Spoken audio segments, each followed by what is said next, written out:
Gul Dukat shows up to Deep Space Nine with his gym bag. Deep Space Nine treats us to a romantic comedy starring Kira and Dukat.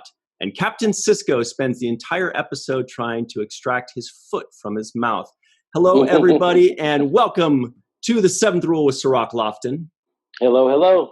My name is Ryan T. Husk. Today we are doing a review of Season 4, Episode 5, Indiscretion, with two very special guest writers, Toni Marberrry and Jack Trevino. How you guys doing?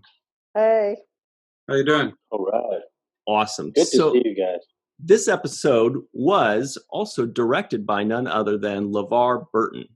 So this is like an all-star cast and crew today.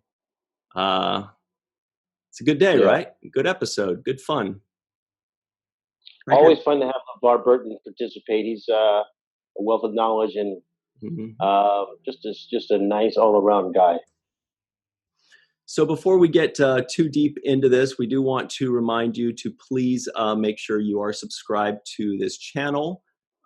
Hit the bell icon for notifications, or the Gabriel bell icon for notifications. That's a Deep Space Nine deep cut. Also, Cirroc Lofton and I happen to be coordinating. Total coincidence. I'm wearing Abyssinian Kiosk, my shirt, the Sisko Kid. Cirroc is also wearing a shirt from Abyssinian Kiosk. What do both of these have in common? Cirroc's sister designs these and sells these on her website, Abyssinian Kiosk. We've got the website in the description box below of all of our videos, so please check it out. Get yourself some holiday gifts from Abyssinian Kiosk, from Cirroc's sister, Merone. All right, and now let's talk about Indiscretion, shall we? Yeah, let's do it. You know, I was telling you earlier before, Jack, before you joined us, I was saying how much this episode just really was well written. And as I was watching it, I was thinking of, the kind of work that you guys do and what you put into making this story. And really, my first question to you guys is where the impetus of the story kind of began for you. Where did it start for you? I don't know. I like putting characters that are always at odds together, or they're like opposites. Like when we did Pitch for Deep Star Trek, we did like Troy and Worf. So, Kira and Dukat have this explosive background, but they're so similar in many ways that, we put them together, and then came up with the backstory of the daughter. It's what we pitched is slightly different the way they did it. They equated it to the Searchers, which I remember the movie. I saw it when I was a kid. I didn't see it so much until they said, "Hey, it's kind of like the Searchers," and then you're like, "Yeah, it kind of is." So we just kind of took that thing of putting them together, and the way we had it with the daughter was a little different, but we ran with it, and they really seemed to gravitate towards it. Yeah, you guys created a character that was reused. That is also a rarity, where you create a character, and later on in the series, the writers bring back that one-off character. Did you have any thoughts or plans that it would be a character that would continue on in Deep Space Nine, or did you think, okay, they usually just do one-off things, kind of bottle episodes? Did you guys have an idea about that? Well, I didn't. I know I was just reading what we sent to them because they gave us the parameters. I think Jack went to the story breakdown meetings, but when we end. Uh-oh. Oh, we might have lost her. That was a good story too. Jack, do you want to pick up where she left off? Well, at the time, I had a regular job for a research institute, and we went to a food show in Anaheim, and I told Robert Wolf that I was going to be there, and if I could come by and say hello. And he said, "Well, actually, you can come and sit in on the story break for Indiscretion." So I jumped at that chance. Mm-hmm. So I went down to the studio, and I was able to sit in with the writers, Ron Moore, Renee Echeverria, Robert Wolf, Ira. They were all in there, and then they had I think they had them interns was in there taking notes and stuff. So that was really interesting. To Ron Moore was not convinced that Kira would go off with Dukat, the Oh, really? reason we had provided. So I think he developed the idea that she really wanted to go find her former freedom fighter, Lauret Akram, I think was his name. Right. And that was okay with us. Tony just sent me a message. There was a power surge here. She lost the internet. Oh, no way. Well, when she gets it back, she could just jump right back on, no problem. Okay. Yeah, it was good that they added a little motivation for Kira, because already we thought, boy, it's going to be kind of tough for Kira to join in on that. But when she has like a friend or somebody important there, then that certainly gives her that kind of motivation. Right. What do you, they sorry. both needed their own rationale for why they were going to go, and because it was obvious she was not going to go to help him. That was just, she was kind of forced to do that because of the respective governments that were trying to cooperate.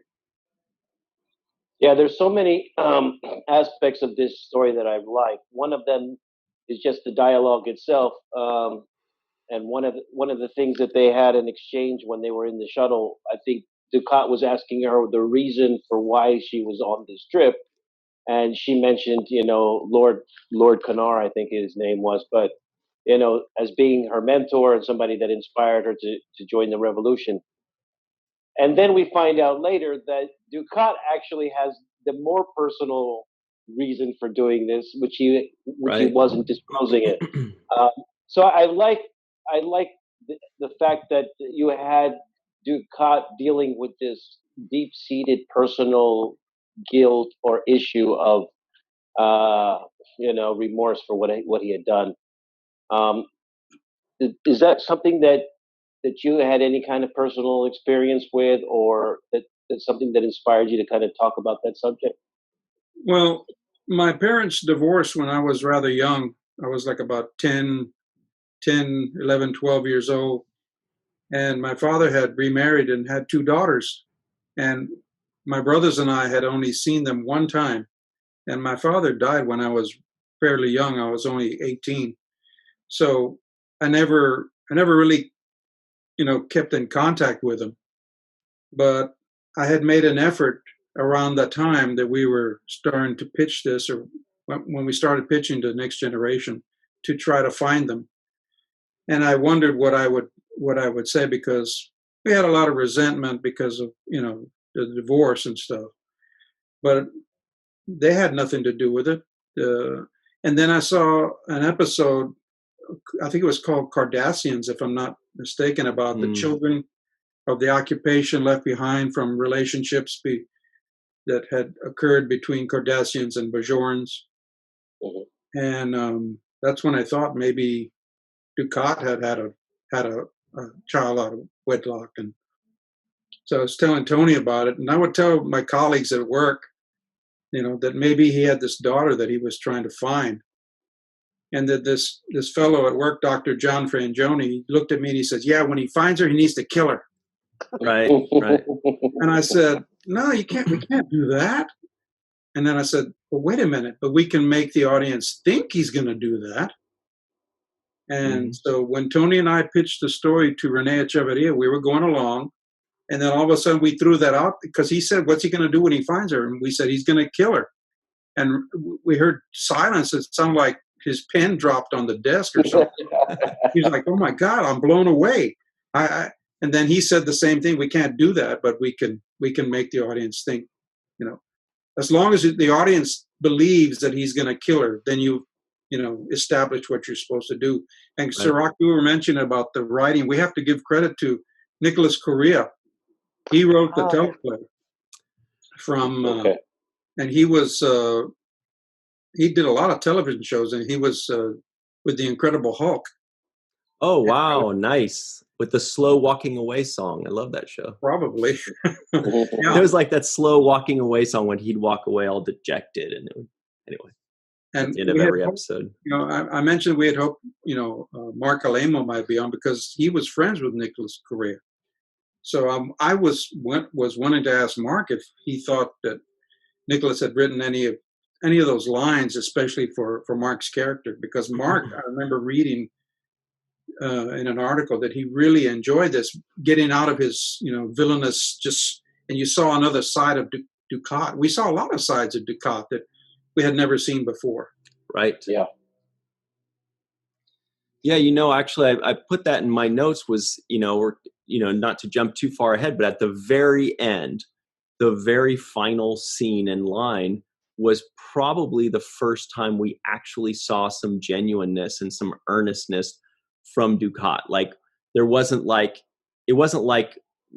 fake seriousness or sarcasm or something that was like oozing with subtext. He was just being genuine and saying, I'll let you know, like he's going to keep in touch with her. Like they shared some kind of moment or bond. And that was the first bit of humanity, for lack of a better term, that we've seen in Dukat.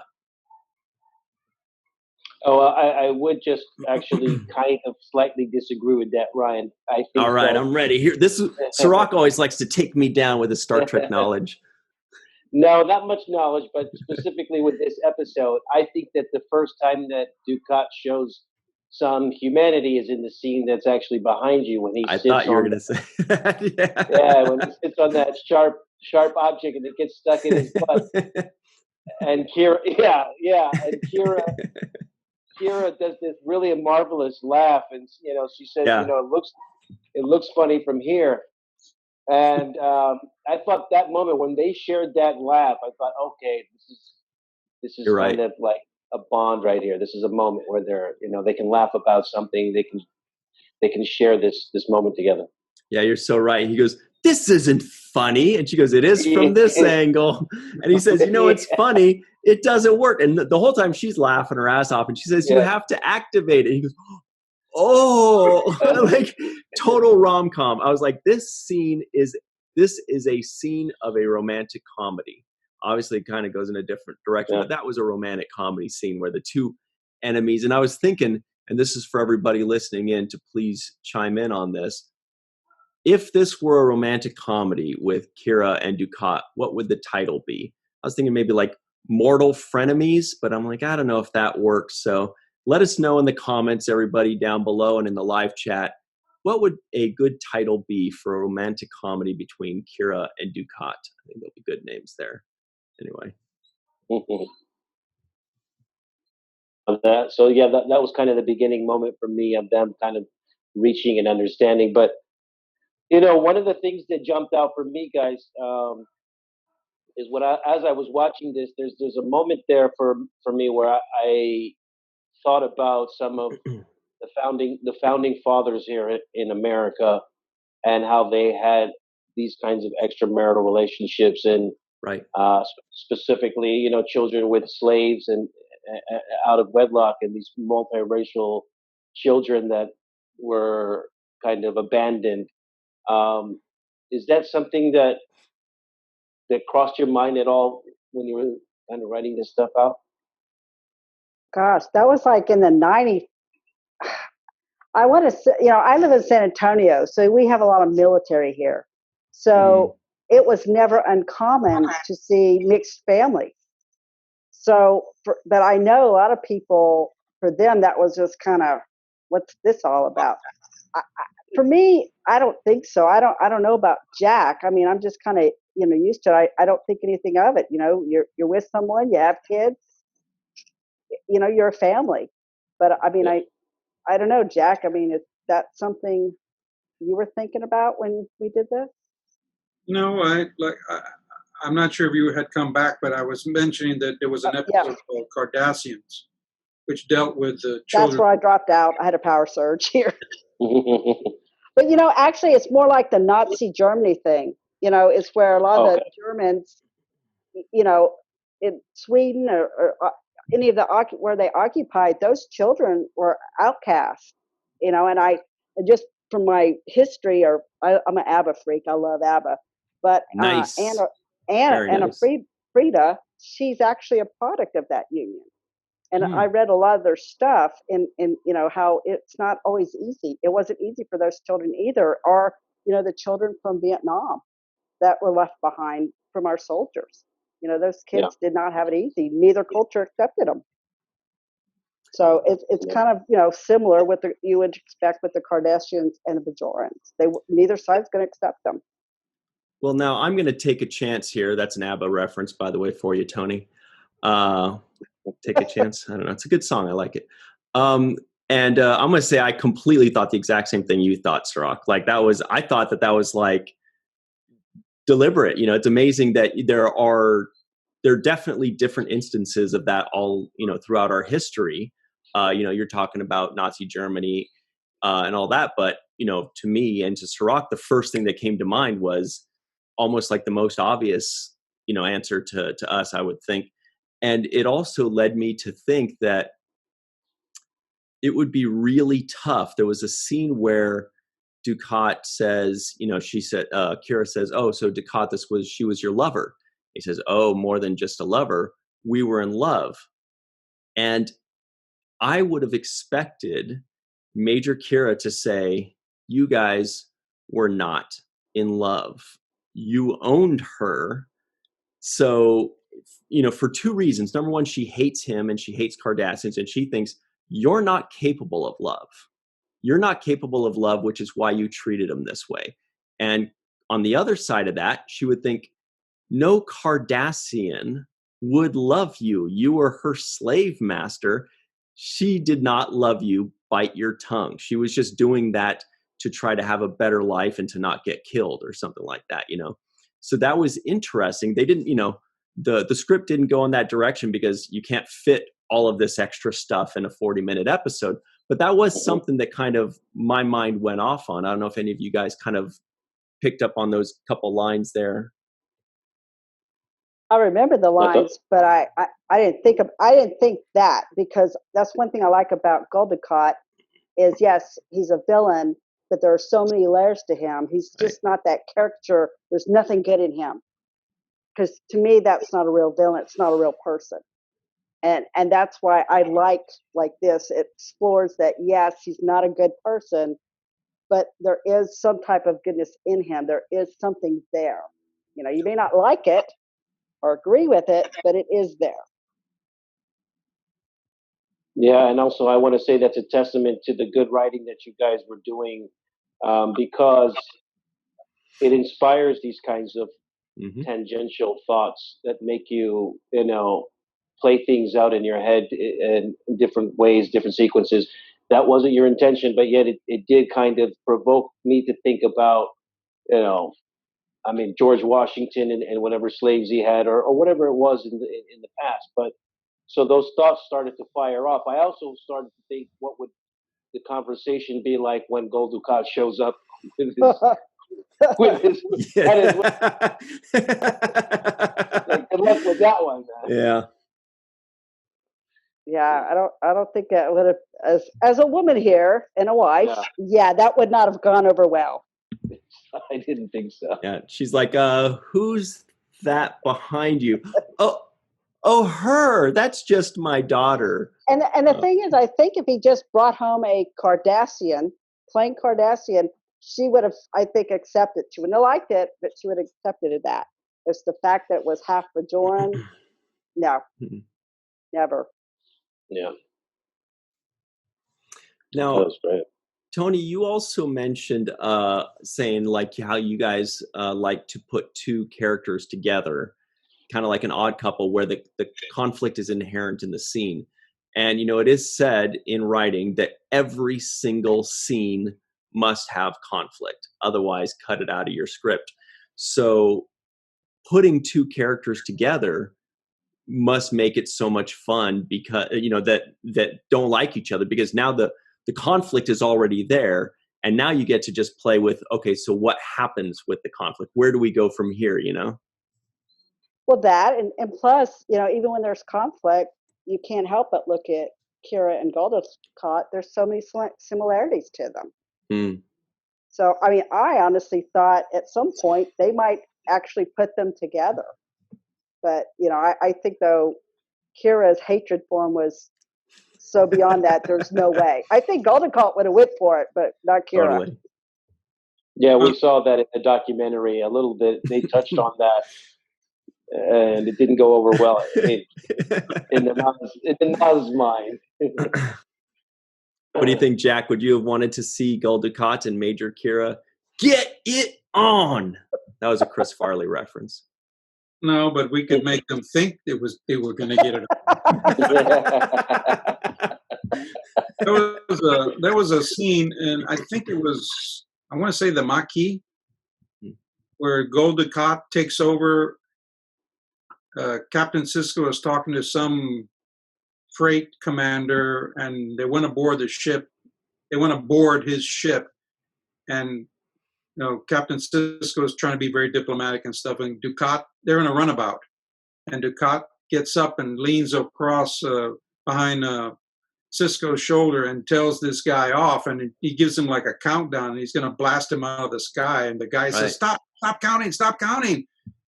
And then he looked at Sisko and says, I'll leave the rest to you. And then he sat down, and Kira was looking at him. And the way she was looking at him, there was admiration for him being able to take control of that situation and get what he wanted done immediately.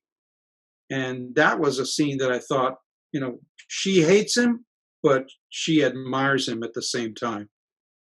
So she's kind of in conflict with herself. So you've met people like that. You can't stand them, but there's something about them you respect. You respect some of it. Maybe not admire, but respect. Okay. Yeah, you're right. Yeah, I think, Tony, you mentioned that earlier, and you actually called out that the fact that you think Kira and Dukat are very similar in a lot of ways, and I think that showed in this episode because they both were attached personally to this, you know, this Ravenok ship, but they were both seeking personal things, but they've also both been in the military, you know, fighting and believe in their ideals to, you know, where they were both expressing how they believe in their ideals at some point in this episode. So I do think that that's an accurate assessment, that there's a lot of similarities between the two of them.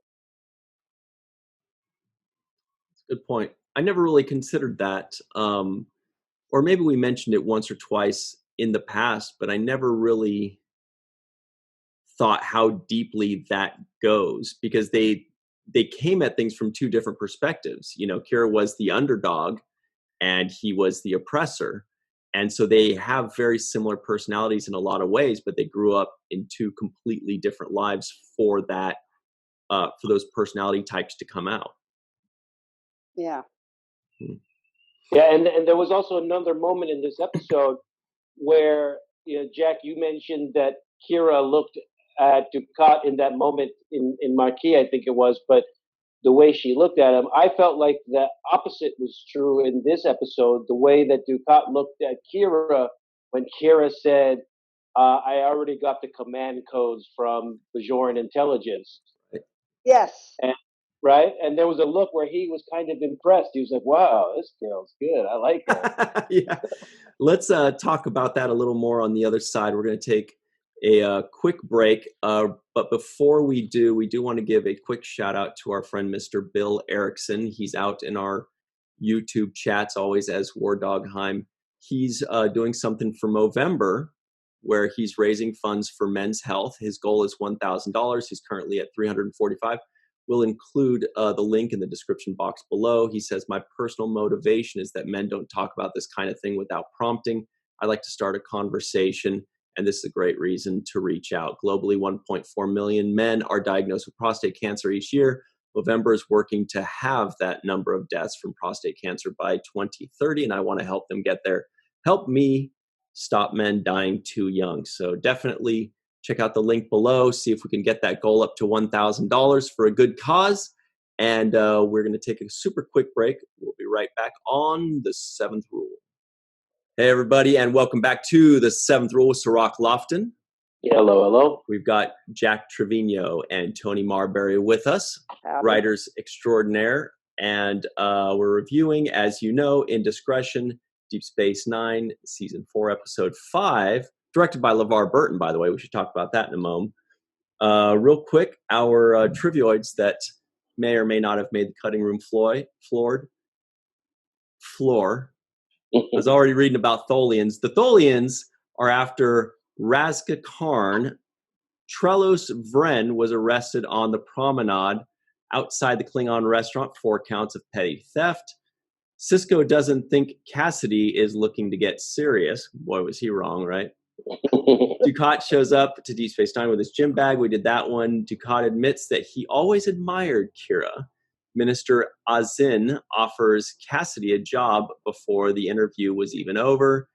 Kira and Dukat find some brine that are used in Bajorans and Cardassian prisoners to mine dilithium. By the way, is that the first appearance of the brine? I'm not sure.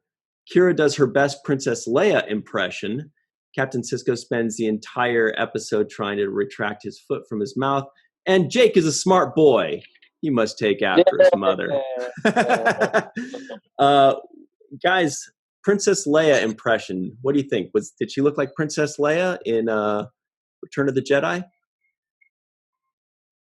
No? You mean when she had the outfit, the helmet on? Yeah, when she took it off, and it was like when Princess Leia was rescuing Han Solo, and she takes the thing off, and she's like, "Hey," but whatever the heck she says, it totally reminded me of that. Yeah, I didn't see it till you just said it. Yeah, I didn't see it till you said it. I can see it, but I didn't see it. Well, I remember reading some reviews about the episode, and somebody was very upset that the episode had ripped off Star Wars. But we had no control over the costume department, so maybe the costume department people had, wanted to give a nod to, to Star Wars and designed it, in a similar fashion. But I thought it was very cool looking, really. Now, did you guys go down to the set when they were filming this episode? Looks like they were in the desert somewhere.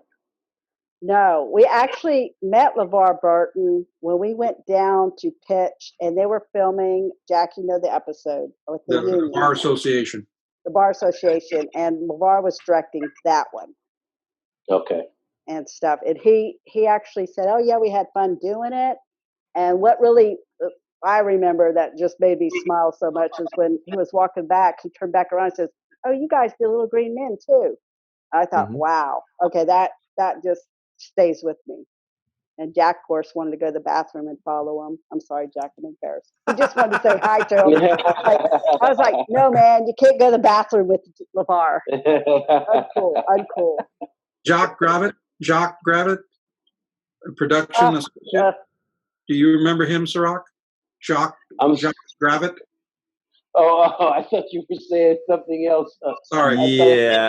Yeah, I know what you heard, Cirroc. By the way, this is Kira as a breen. Okay. This is Leia as a not breen. Not breen. Okay. So yeah, there is some similarity there. Similar. Jacques Gravitt was taking us on a tour of the sets, and we were walking over. We were outside, and LeVar Burton walked by, and Toni and I looked at each other, and I said, Jacques, was that LeVar Burton? He goes, "Oh yeah, he's directing today." And I said, "Well, do you think we could?" And he goes, "No. He's probably going to the men's room, so he's probably busy." And I said, "Well, I got to go to the men's room too." Yeah, perfect. Oh God. Toni grabbed me. She goes, "Don't you dare talk to him in the men's room." So I did. When he came back, I finished first, and when he came back, I said, "LeVar Burton," and he turned around like, "Who the heck are you guys?" And then Jacques said, "This is Toni and Jack." They had, and then he said, "Well, that's the episode I directed," and that's when he mentioned Little Green Men as well. And then he said, "Hey, you guys got time? Come on in." And watch me direct. So he was real nice. He took us inside. He got us some director's chairs. They brought us Cokes, and everybody was looking at us like we were really, really important people. So we went along for the ride. Wow. You are really, really important people. And I'm glad he invited you to the set instead of into the bathroom where he was doing his thing. You guys can always next time. I could just imagine Jacques, if I had tried to talk to LeVar when he was in the men's room, Jacques, it would have been his job. No, that's his job. That would have cost him his job if you're knocking on the stall like, LeVar, it's me. Yeah, that wouldn't have went well. You touched a little bit on Bajoran theology in this when you talk about the burial rites in this episode. And then I wanted to ask you, because you mentioned it a little bit briefly, but the names of these people were Torah Zial, Torah Uprem, and Torah Zial. Mm-hmm. I just thought it was interesting that the name was Torah. That's I bring up interesting names when I hear them, and I thought that was a interesting selection. Well, I don't think we actually came up with the names. Did Okay. we? I don't think we did. I don't think we did. Okay. I think that was them doing that. So that's a question I'll ask. That's a question for Ira and ask him about. Yeah. One of my favorite lines in this episode was Quarks' line about women. He always never misses an opportunity to be as chauvinistic as possible. Yeah. And he didn't miss it this time. Do you have the quote, Ryan? Do you have it there? Well, I'm glad you asked, Cirroc. I just so happened to notate that, actually. He comes in and he, Quark butts in, and Sisko says, I don't recall asking you a damn thing. Well, he said asking your opinion, but that's what he meant. And Quark says, well, who knows more about women than me? And Bashir goes, everyone. But what? And then Quark was like, we treat them like the enemy because they are. And then he's like, if they want a gift, you take the previous one away. If you want that, you take that away. And if she wants more time, you threaten her with even less. With less. And then Dax says, well, what if she leaves you? And Quark, in true Quark form, says, well, that's what holosuites are for. And scene. Yeah, I like that scene a lot. That would be the part of their B story. Because I was kind of looking at ours. Ours had a little bit more of Quark and Odo about debating, about how Odo was very protective and spying on Dukat, and say, hey, you act like a jealous husband.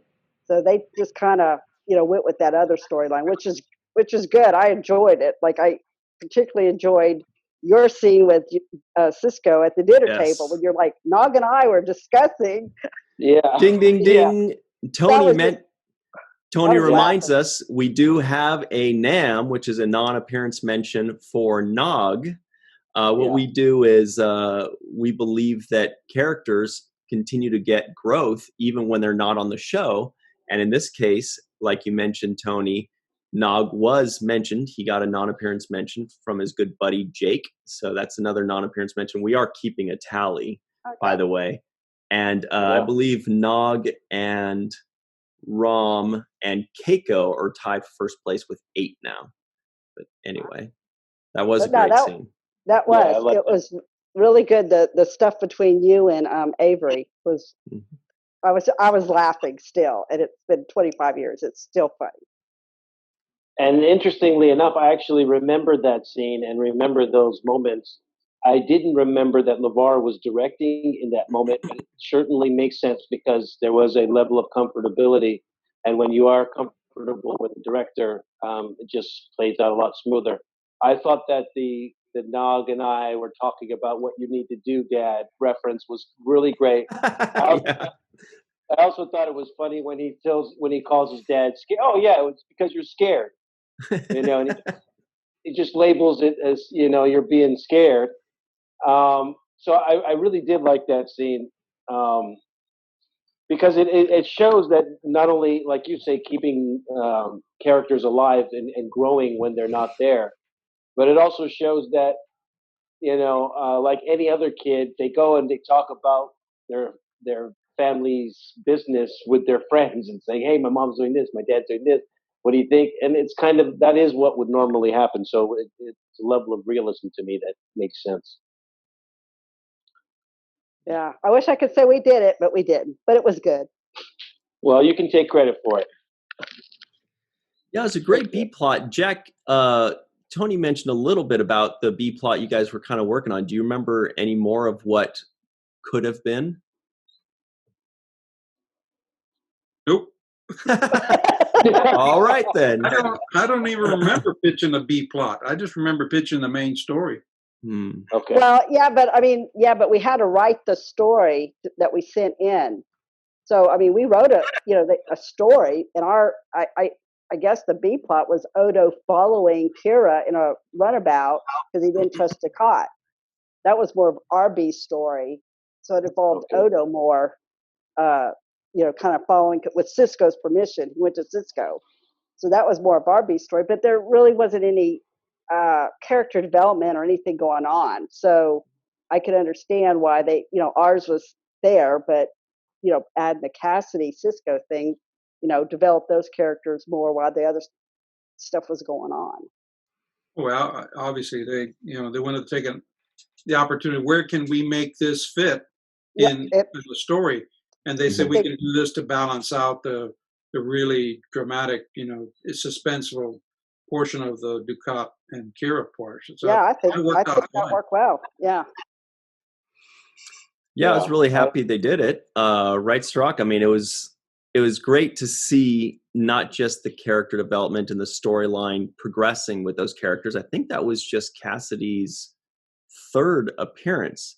And then we're not going to see her for a little while. So it gives us something to chew on, with those two characters. And she continues to be kind of a mystery to Sisko, like at the end when he leans in for the kiss.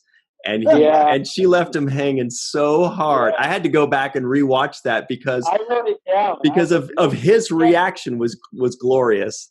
Yeah, I put down no kiss Cassidy. You're not getting that. And one other thing that I want to add to that is that I think that what Cassidy does for Sisko is really show a level of vulnerability that we don't see in any other aspect of his life.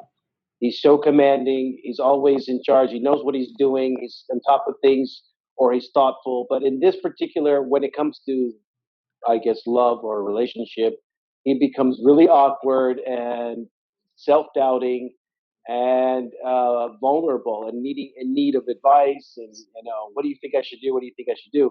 So I think that this actually shows another side of Sisko, which rounds him out as a all-around person. You see the dad version of him. Now you're seeing the vulnerable kind of potential husband or boyfriend side of him, and then you also see the leadership captain side of him.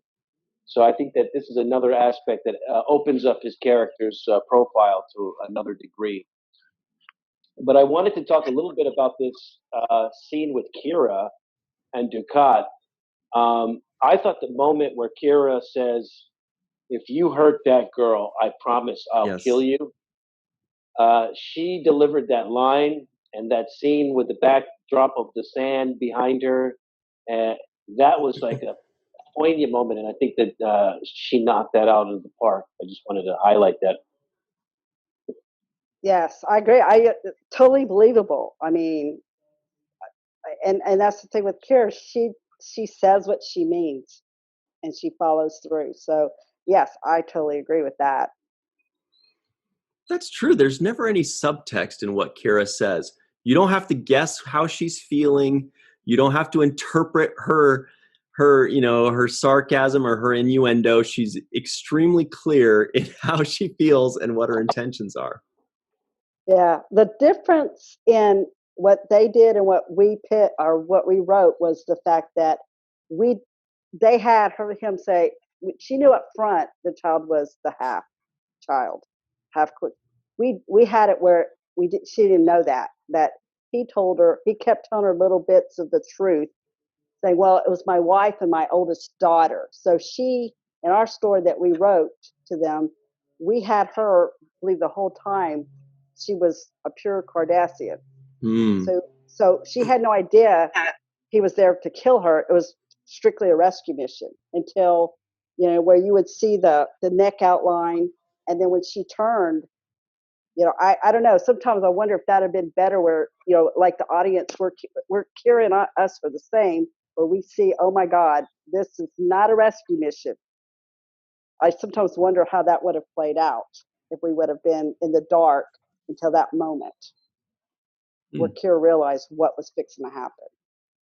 And she had helped him get there. And I want to ask you guys, what about the moment when the daughter has this kind of face-to-face with her dad that she hasn't seen now in 6 years? Was that something that you wrote into detail? Is that something that the writers took and ran with? No, because on our story, we had where Kira actually took her and ran with her. And that's where Odo came into play because he ended up saving them. And we had like where they went over a cliff and Dukat was holding her arm and Kira was begging him, don't drop her, don't drop her. Ooh, that's good. And then, and then Odo beamed them all up. So you didn't know whether he was going to drop her or not. And when confronted, he told Kira, I honestly don't know what I would have done. So that was kind of how ours ended. And then she disappeared with that other girl. So it's what could have been, what is. I mean, the story was still, I enjoyed what they did with it. But, in my head. Were you happy with what they did with it, Jack? Oh, I was just happy to just get my name on an episode. Like, do whatever you want with it. Just put my name on it. Well, when I went to that story break, it was fortuitous that I was in Anaheim at the time, because I knew I was not going to be able to write all the notes down. I had purchased this little dictating recorder, so I brought it and I set it on the table and I turned it on, and they were like, "What's that?" I go, "It's a recorder." Oh, recorder. Oh, and I said, "Well, I can't write notes. I don't do shorthand or anything." I said, "But I was going to play it for Tony when I got back to town." And so then Ira says, "Well, Renee, so what time does the drug shipment come in on Thursday night?" And he started. But I told him, I said, I just want to make sure I get everything down correctly, and I didn't want to forget anything. So they were wearing a wire. You're wearing a wire. Right. That's funny. I have a quick question for you guys. This may be off topic or it might be relevant, but who's your favorite character to write for and why? I was thinking the same. Yeah. Yeah. Well, it's funny. I think I mentioned previously, I didn't like the Ferengis. I thought they were a total joke. But, Armin Shimmerin and Quark changed everything for me. So Quark, I mean, that's probably why, we had a little bit of him in here. But I love Quark. I mean, there's just something about him that he makes me laugh. And but I know he's still dangerous. He bites, but he's funny. So I would say Quark. Yeah. Jack? I really didn't have a favorite. I just enjoyed all the characters so much. It was such an ensemble group. They I don't know if they purposely designed, whoever cast all the people, they knew what they were doing, because all these characters, these actors, they merged so well.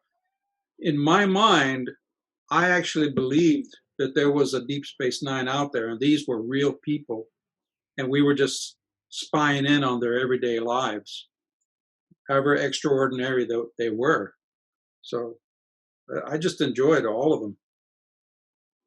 But as we had mentioned back on the virtual con, last month, we tried to focus in on secondary characters and develop a story for them, and because eventually it's going to come back to the main characters, and then they all have to address it, and they liked that part. They enjoyed that because they had tons of stories for the main characters, but relatively few for the secondary supporting roles.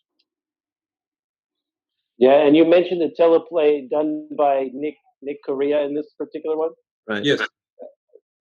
The line that I just thought, I literally started to break down a little bit, was when the daughter says to her dad, "I used to dream about you coming. Yeah. That's what kept me alive." And I was like, wow, that's a tough one to swallow right there. Yeah.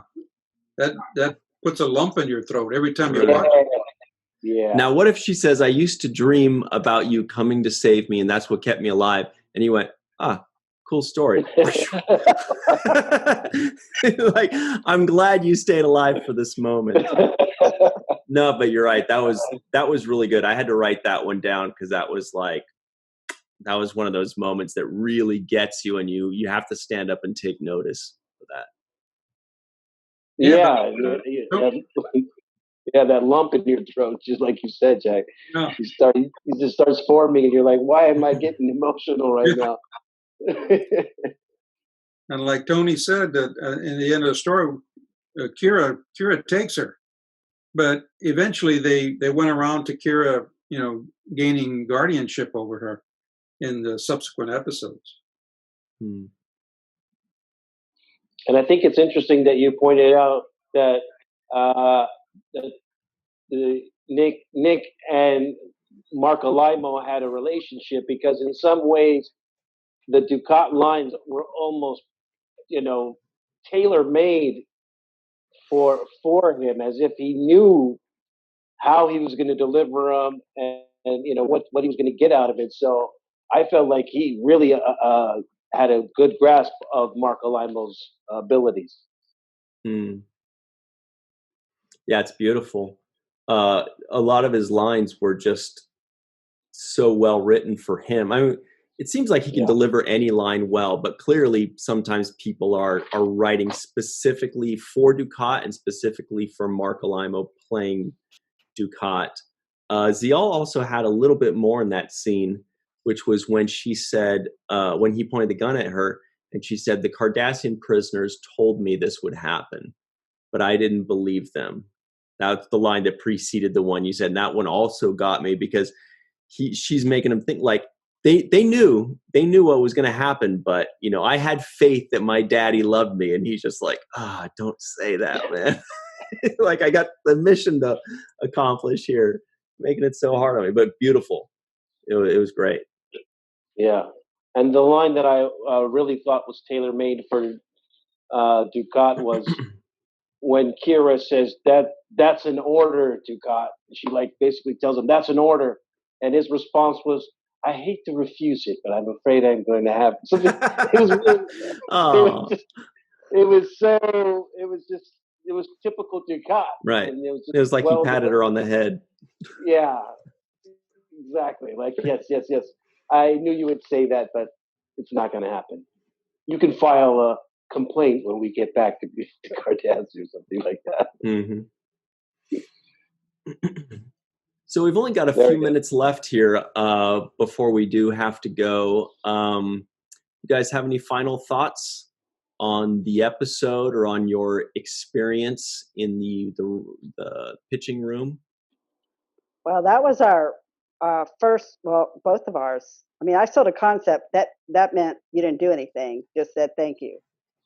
This was our first story, and it was very nerve-wracking, to try to write what they wanted, and it was just interesting to see how much of what we wrote they kept. I felt we did better on Little Green Men. That I felt I saw a little bit more of our stuff in the episode. But I mean, it is nerve-wracking. That was, and then we had like a quick turnaround because they bought them at the same time, so we had to do one and then the other. But I mean, it was interesting. I don't know if I could do that for a living though, because that would be, oh my God, I'd be so nervous. It was fun for us to do it. But not Was for the for a regular job. Yeah, not for a regular job. I don't know, man. Pressure. Yeah, To the get pressure. those Yeah. stories out.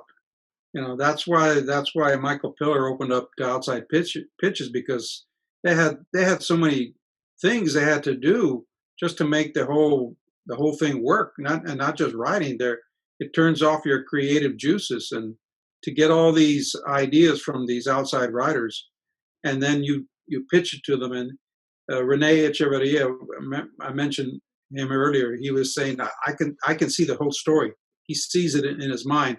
And he said to one of us producer writers that listens to these pitches, that's a good sign, because if we can see it, then you're a step ahead right from there. Right. That's cool. Of course, during that breakdown session, I was quiet most of the time until the end, when I got a little forward and I jumped in and started adding some comments, and the room got quiet and they all looked at me. And Myra said, "What is it?" And I go, "Nothing." Get it? And then he said, "Well, you go back to wherever it is you live. Where do you live?" And I said, "San Antonio, Texas." And then he stood back and he looked at me and he goes, and he didn't say anything. I said, "Well, I could move." He goes, No. It says, "That's my favorite spot. I go down there to the Riverwalk. I sit there, I drink.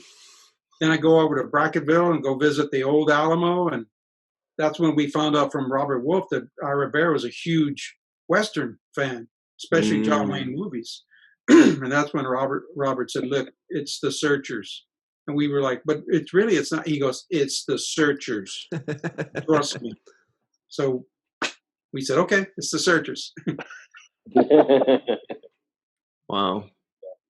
All right. Well, we better run. We've got our free-for-all next. We'll have our associate producers join us for the free-for-all. Everybody at home, stay tuned for that, because there is a pretty big piece of trivia about the actress that plays Tora Zial that our resident doctor, Dr. Anne-Marie Segal, will be telling us about. One of a few resident doctors. We also have Dr. Susan V. Gruner.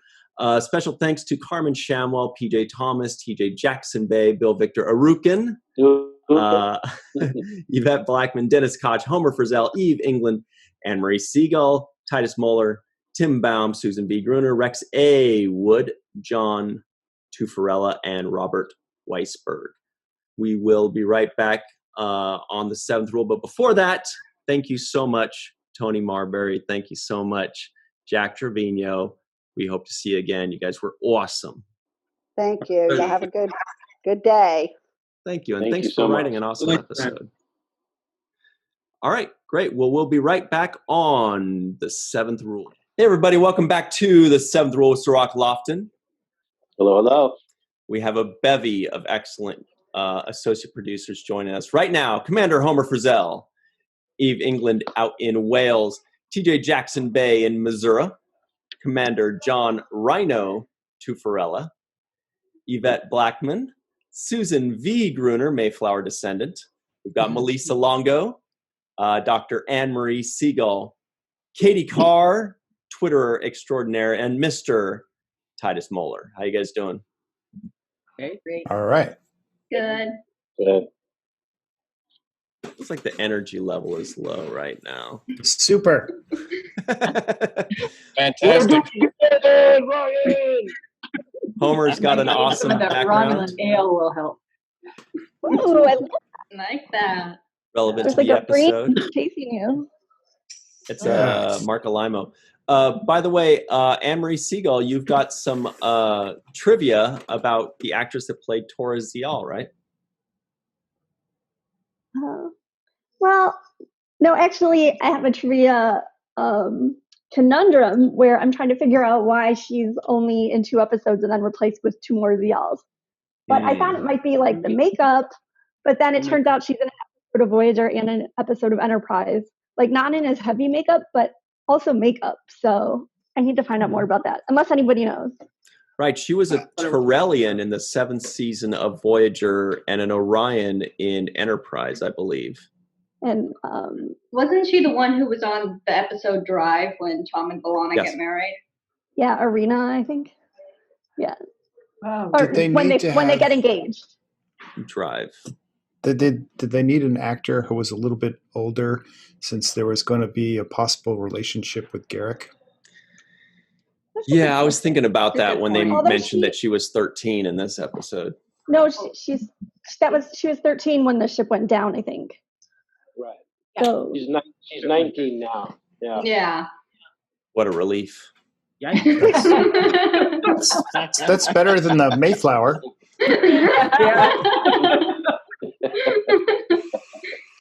Yeah. So do you guys have any thoughts on this episode, or should we move on? I feel like some of you may have watched this recently, right? I watched it last night. I liked it. And I liked the B plot too with Cassidy. I liked that as well. I liked this episode. It was good. I enjoyed it too. And I thought it, no, I'm not going to pull a Ryan and say it's a big step. I like this. I like the development of the sort of the relationship between Kira and Dukat. And you almost start to feel like, oh, right. This guy he's got some good points to him. So it's like the beginning of the Dukat roller coaster. So I like that development. With her, well, I can't decide. I want to say he's not messing with her, and it's genuine, but it could also be and it was just crazy pants him talking about Bajor and how the occupation could actually have been a good thing for Bajorans. It's like, ooh, okay, buddy. I love it. I love when they're in the campfire. I never Star Trek bought him. campfire. He always seems so fake to me. He just, and I couldn't get over what obviously he did to the Bajorans. So, but I always thought that he was really trying to bamboozle Kira. Like no matter what scene they were always in, and I always kind of thought she had the secondary and instinct of never to believe him. You guys think that he was fully fake, or you think he was also partially delusional, where he actually believed his own shit? Like he actually thought, no, I took great care of the Bajorans and they loved me. I think he totally believed it. I think he believed it as well. Yeah, I think he's been drinking his own Kool-Aid. Oh, for a long time. Oh yeah. I rewatched on Saturday the DS9 documentary, and that kind of cemented, Mark Alimo's perspective. Basically, in any scene that he was in with Kira, he said he was always trying to break her, always trying to win her over, because he said, Garrick is this sexy guy, and so. I actually remember seeing that when I was a youth, and Deep Space Nine. There was like a max. I was one youth. And there was like a Star Trek magazine, and it had like Gul Dukat on the cover, and it was saying something about Star Trek's sexiest villain or something. It was talking about how like women were saying he was sexy. What do you guys think? Is he sexy, or is that also delusional? No, a little bit. Mixed reactions. Oh wow! I remember on the AOL message boards back in the day, that's when Ron Moore was on there, and he would interact with fans. And I remember him, this was when the show was in production, and he was like, there were these female fans arguing with him, saying, I think you're intimidated by the sexiness of this character. And Ron was like, sure. Ron would tell them, sure, he's charming, but he is also evil. So, oh, that was me. Just what was it? I was like 12. Was it Bewitched 222? Eve, what do you think? Was Gul Dukat sexy? I'm not sure. There's something about him though that's just. I think the charisma. He is. I think he's actually my favorite Deep Space Nine character, quite controversially. But I just think he's so cool, and he's obviously totally evil. But I think you do get these glimpses. I think there was the part where I think whether he just sort of found the grave, and I just think that there's certainly parts. I don't think so he obviously becomes that really evil character, but I don't think he necessarily, if he'd been in a different scenario, a different life, I think he might have been a different person. So I don't think he was inherently evil right from the outset, but I think he just got caught up in the rhetoric and the whole, situation he was in, I think. But I really like him as a character. I think he's fascinating. Sue, Gul Dukat, sexy or nah? Not sexy. I think he's corrupted by his own power, but a great character. You get a little glimpse when his daughter dies, that how it affects him, but he's still no, not sexy. No. He's no Garrick. Oh, Exactly. Yeah. Yvette, what do you think? Are you team sexy or no? You look like probably you don't think he's sexy. There's nothing sexy about him, but I think he's a brilliant character. I love Dukat because he's evil, but he's not. They don't play him completely evil because no one's completely evil. But I just love that character. But sexy, no, that's no. Taking a little too far. That's a little too much. A little too much. But no, he's a great character. I love that character. Katie Carr, sexy or less than sexy? No, I couldn't get past how fake he always seemed. No, I preferred Garrick more, definitely for a DS9, and sexy wise, I'll stick with Tom Paris and Chakotay. Nice. I don't know. I'm kind of bummed out that girls don't think fake is sexy. TJ's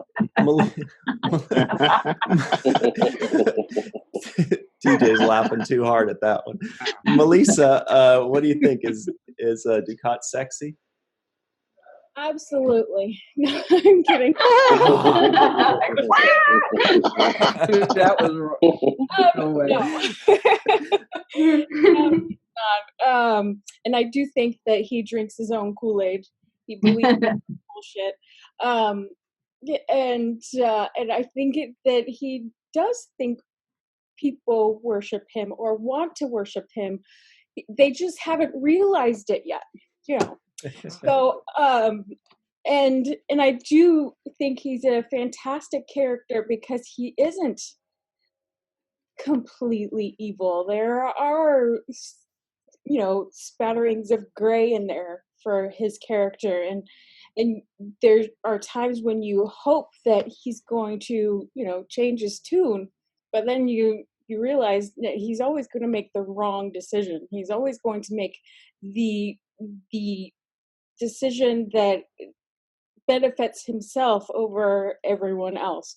So yeah, he's evil, but he's so complex, which is so interesting to watch. Sounds like a narcissist. Yeah, he is a narcissist. Well, Anne-Marie, as if we have to ask, I think we can guess your answer. Is Gul Dukat sexy? Well, I'll just say that I admired Kirill for not hooking up with him at the campfire, because I don't know if I would have been so strong.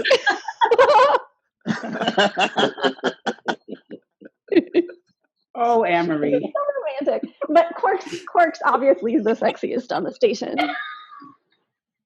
Breathe in through the nostrils, Sean. You got it. Just breathe in. Oh my gosh, me and Eve are twinsies today.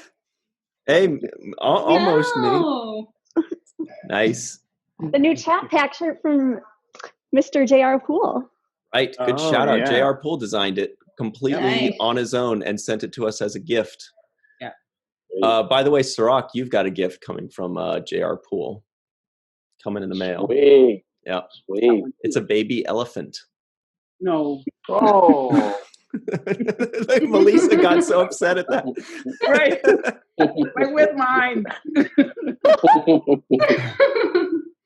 All right. Well, I think we got to be fair about this. Let's ask the dudes. Homer, I think most ladies are saying not sexy, but you Gul Dukat's sexy, right? I think he has a gift of gab.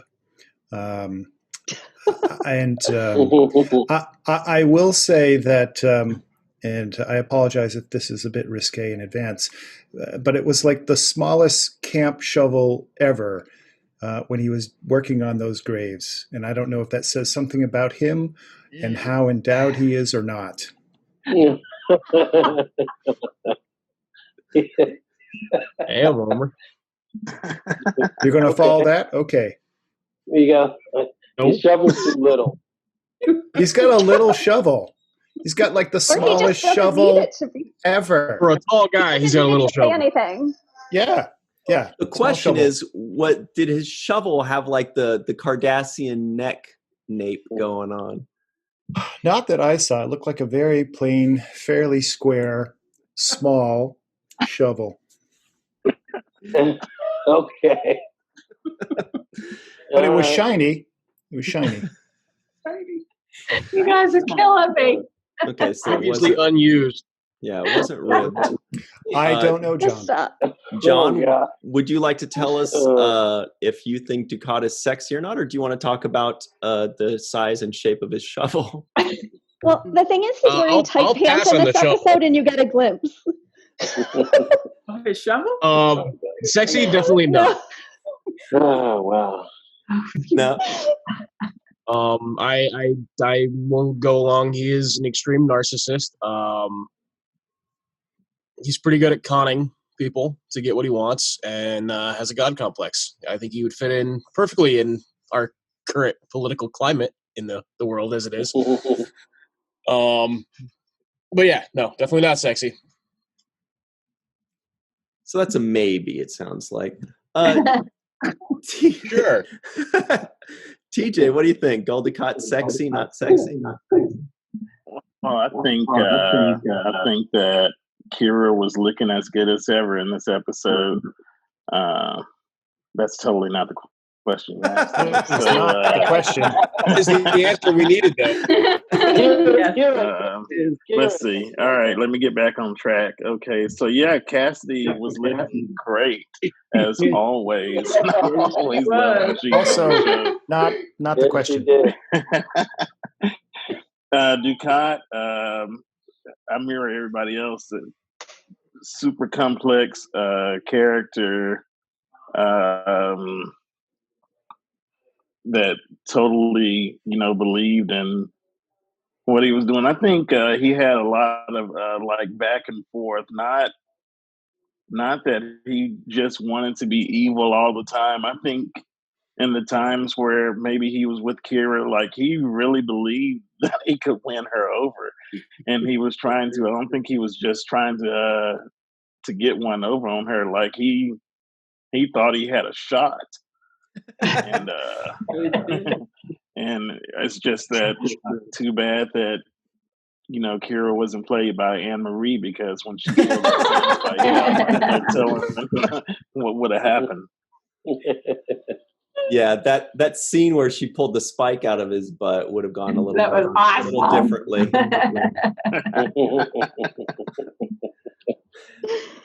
Here, let me get that for you. Yeah. Oh, the dermal regenerator's broken. Let me just fix it myself. So, Titus, do you want to class up the place for us? What do you think? Sexy or not sexy? Yeah, I'd just be approaching this, I guess, sort of with an objective lens. Given the confidence he has, even if it's delusional, and the voice. I mean, Mark Alimo had a really impressive voice. I think this was the role of his career, really. I can see why some ladies would definitely. I can see why some people would find him attractive because of those qualities. Now, certainly, I think the writers liked playing to that, and then also utterly flummoxing him, like in the scene where he gets something stuck in his butt and Kira has to pull that out. And then I'm reminded of the moment back in season 3 with when the station got locked down and Garrick was calling him out for posturing around Kira, and he's just like, Garrick!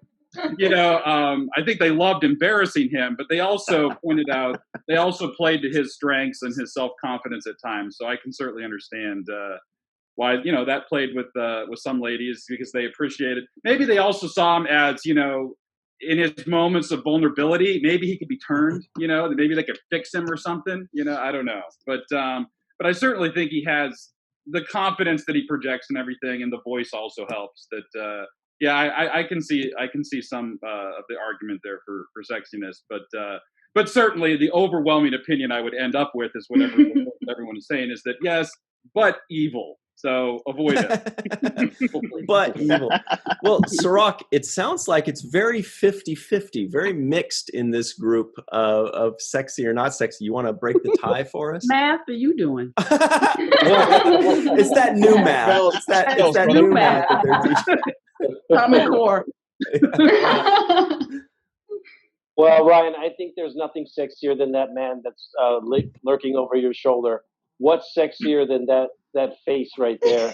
Yeah, where is it? Here it is. There it is. What's sexier than that? No, I kind of have to echo. I'm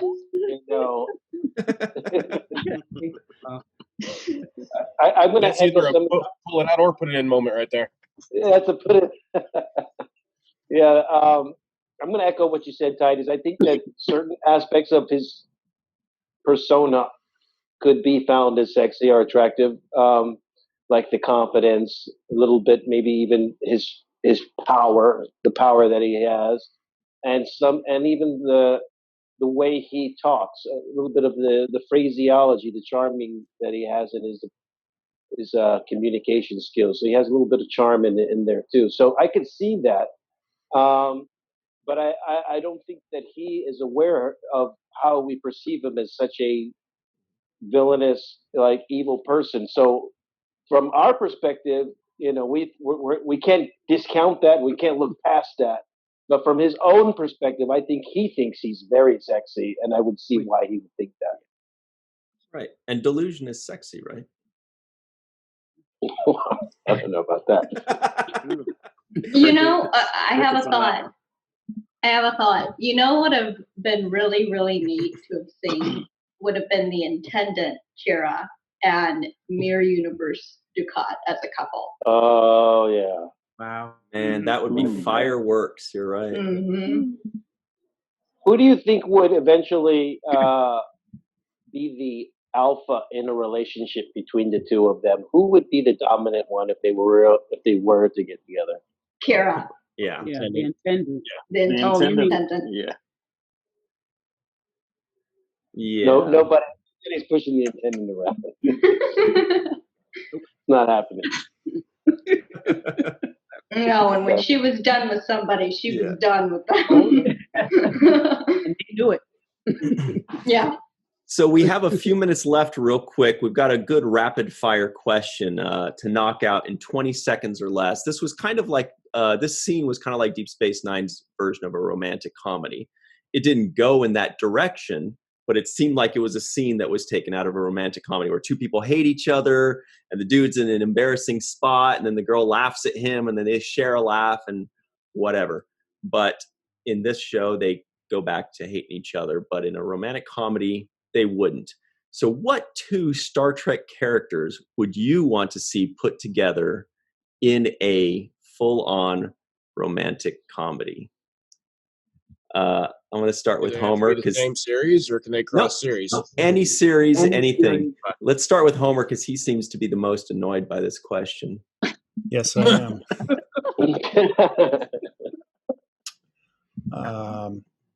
You know what? Let's just go with Sisko and Cassidy Yates because that's so far-fetched. Even though we had a little bit of that with the "it's a big step." Yeah, it's a really big Love step. That. So maybe there's something there, but it would never, ever happen. So I'm going to say that. Good one. Homer playing it safe.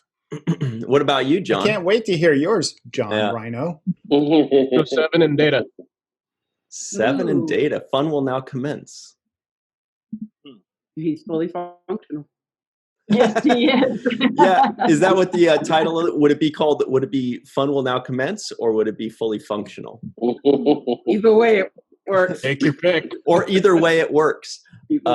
Fully functional fun will now commence. Oh, smart. Smart. There you go. Yvette, what do you think? Rapid fire rom-com. Oh, definitely Beverly and Picard. Nice. That's a good rom-com. because they're ridiculous. That would be great. Eve, your thoughts? Oh gosh. O'Brien and Bashir. Ooh. All right. Are they already in a rom-com? Yeah.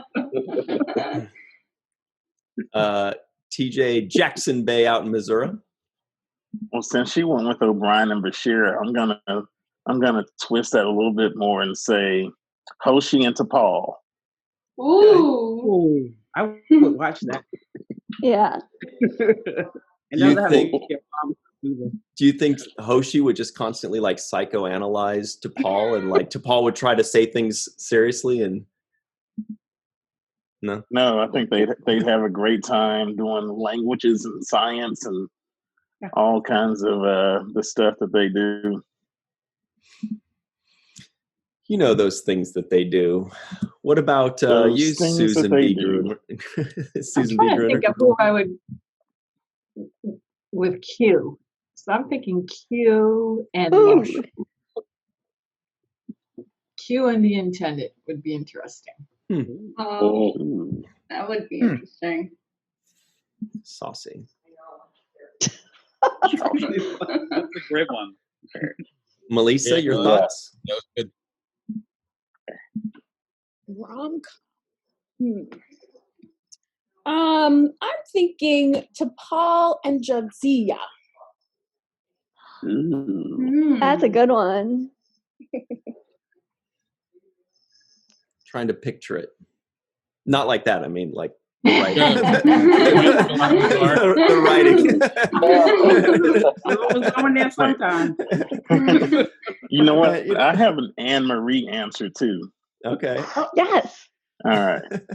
Esri and Bones McCoy.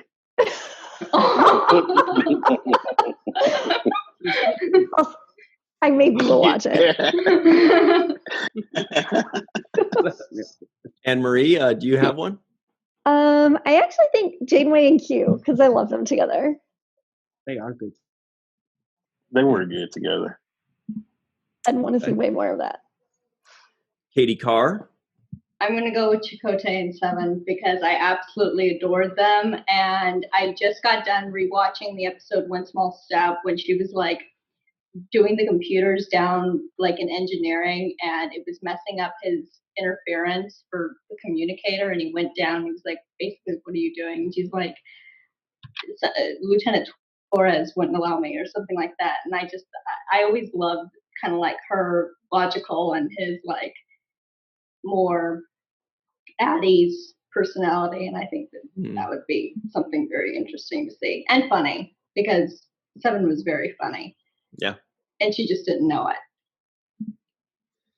Titus Mohler. Yeah, I don't know. It's hard to come up with.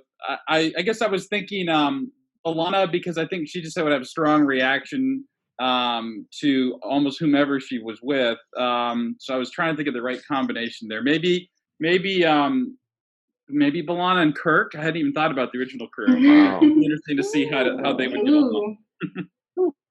You're getting a lot of oohs and ahs out of that one. It's a good one. Cirroc, what do you think? I think I would go with somebody like Nog and Cassidy. I think that would make a good comedy.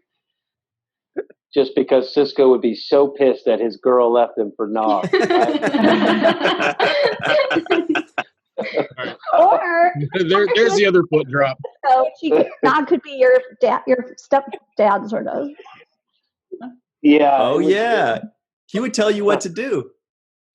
Yeah, it would be special. Wait, so if it's a rom-com, somebody needs to be with Rom. Yeah, you're right. An exocomp. Ryan? Trying to think of something with com in it, but the only thing I could think of was exocomp. I was thinking maybe Garak and Bashir is an obvious answer because people already have been writing that rom-com in their heads for the last 10 years. So that's a great one. But I do think it's a fun idea to try to do like cross series things. And who was it that mentioned Bailana? Was it you, Titus? Bailana is a good one for any kind of rom-com because of her temper. Yeah, she could kind of fit in with anybody. Like Riker, she would just constantly be telling him, wipe that smirk off your face. Yeah. Wipe that damn smirk off your face. And he'd be like, I would have liked to have seen the rom-com that had Quark and Grilka. Yes. Oh, yes. Yeah. Oh, yeah. Yes. It's great. That's a great one, Homer. Yeah. That would be fun.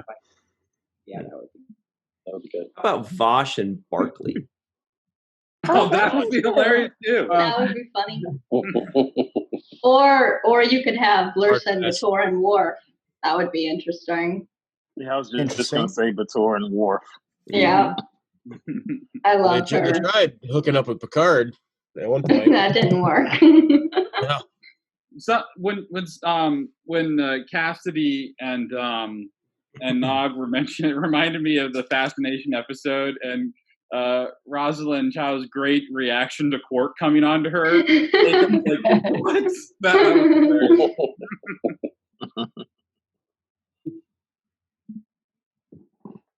hilarious. Well, any final thoughts on those? I bet we could name like 50 of them. Morning, I would also go with Q and Miss Q. Okay. And it would be called Miss Q. Well, that's what her name was in Voyager. Yeah, when Miss she, Q, the Q in the gray. I think it was Q in the gray. Yeah. Yeah, I think Morn and Vosh would be good. Hilarious. Morning, Spock. Morning, Esri. Oh, that's cute. It's cute. Morn needs a girl that talks a lot. Right. He's an excellent listener. When is she going to get a word in? He doesn't shut up. Right. He never shut up. Yeah, right. How about Morn and My Hardu? May Hardu? May Hardu. I'm sorry. May Hardu and Mr. Holmes. Yeah. Holmes. They shop at the big and About tall store. Waxana and Picard. I was just about to say what I was going to bring her up. Oh, they're my favorite. The Dream Team. Or the Waxana and Odo were good. They already explored that one a bit, though. But they weren't like a rom-com. They were just so sweet and lovely. That was a sweet episode, though, when I love married. Muse. Scary for Jake, but really sweet for them. Okay, we got one for Rom. It would be a Rom sub-com because it's sub-commander to Paul. What do you think? Does that work? Oh. Almost. Good one. 50 to Paul in a couple. I don't know. All right. Anyway, well, thank you all for joining us, guys. Sorry to end on such a low note there. I was trying to think of a calm. Anyway, We've done a lot of good here today. But special thanks to Commander Homer Frizzell, Commander John Rhino Tufarella, TJ Jackson-Bey out in Missouri, Eve England braving the late nights in Wales. That's in the UK. Yvette Blackmon, Tom, Dr. Susan B. Gruner, Mayflower descendant, of course. Malissa Longo, superstar with the green anomaly behind her. Titus Mohler, Katie Carr, ballerina extraordinaire, Dr. Anne-Marie Segal in a lab or something. In Connecticut. Thanks, Cirroc. Good time as always. And I think you forgot TJ Jackson-Bey, but I'll throw that in there. He got me. I never forget. He's the only one that gets all my dumb references. And your musical songs. He finishes all your music songs. You can bounce if you want to. Rock, did you see that meme that you put up? Did you show him that? Yes. Cirroc, I don't think you saw it. I'll send it to you. John Tufarella made a meme with that. It's pretty perfect. It is perfect. Nice. Anyway, thank you all very much for joining us. We'll see you all next time. And always remember the 7th rule.